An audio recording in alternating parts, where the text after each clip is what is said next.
ഒരു സമയം കണ്ണൂർ ഗ്രാമത്തിന്റെ അതിരിൽ നിന്നുള്ള ഒരു സാന്ദ്രവനത്തിനടുത്ത് ഷൈഖ എന്ന ധൈര്യശാലിയായ പെൺകുട്ടിയും അവളുടെ ഉദ്വേഗങ്ങളായും ബുദ്ധിശാലിയായ ഇളയ സഹോദരൻ ഇസ്യാനുമാണ് ജീവിച്ചിരുന്നത്. ഷൈഖ എന്ന ഇടയുണ്ടായതുകൊണ്ട് ഇസ്യാൻ എല്ലായ്പ്പോഴും സുരക്ഷിതനായി. അവർ ഒരുമിച്ചും ഒരു അസാമാന്യമായ സംഘമായിരുന്നു.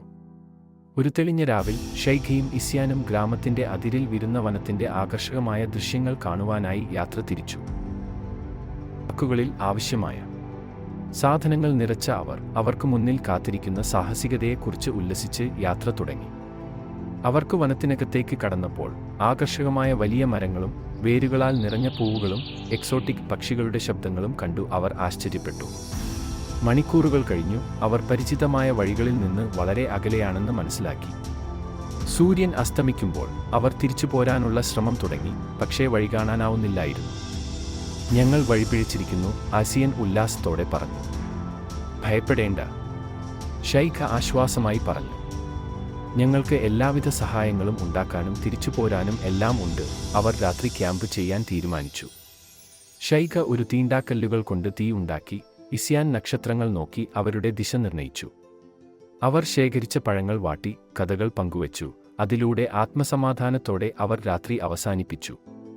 അടുത്ത ദിവസം അവർ കൺമാനത്തിന്റെ പരിധിയിൽ കൂടി യാത്ര തുടർന്നു. അവർ വഴിയിൽ നിരവധി വെല്ലുവിളികൾ നേരിടേണ്ടി വന്നു. ഒരു താൽക്കാലിക പാരുകൾ കൊണ്ട് ഒരു നദി കടന്നു. ഇസ്യാന്റെ വനവിദ്യ ഉപയോഗിച്ച് ശുദ്ധജലം കണ്ടെത്തി. ഒരു കുരങ്ങുടുംബത്തിനൊപ്പം സ്നേഹത്താൽ സഖ്യമായി. ദിവസങ്ങളായുള്ള യാത്രയ്ക്ക് ശേഷം അവർക്ക് ആഗ്രഹിച്ചൊരു സ്ഥലം കാണാമെന്ന് മനസ്സിലാക്കി. അത് അവരുടെ ഗ്രാമത്തിന്റെ പഴയ ആൽമരമായിരുന്നു. നവീകരണത്തിനോടൊപ്പം അവർ നിവൃത്തിയായും വീട്ടിലെത്തിയപ്പോൾ അവരുടെ കുടുംബം കണ്ണീരോടും ആലിംഗനങ്ങളോടും അവരെ വരവേറ്റു. ആ ദിനത്തിൽ നിന്ന് ഷൈഖയും ഇസ്യാനും അവരുടെ ഗ്രാമത്തിലെ വമ്പന്മാരായി കയറി. അവർ ഓരോരുത്തരോടും അവരുടെ കഥ പങ്കുവച്ചു. ധൈര്യം, ടീം വർക്ക്, ഒരു ബന്ധം എന്നിവയെക്കുറിച്ചുള്ള പ്രധാന പാഠങ്ങൾ പഠിപ്പിച്ചു.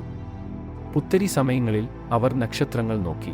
അവരുടെ അതുല്യമായ വനസാഹസികതയും ഓരോ വെല്ലുവിളികളും തരണം ചെയ്യുവാൻ സഹായിച്ച ബന്ധം മറക്കാതെ ഓർത്തുനിന്നു.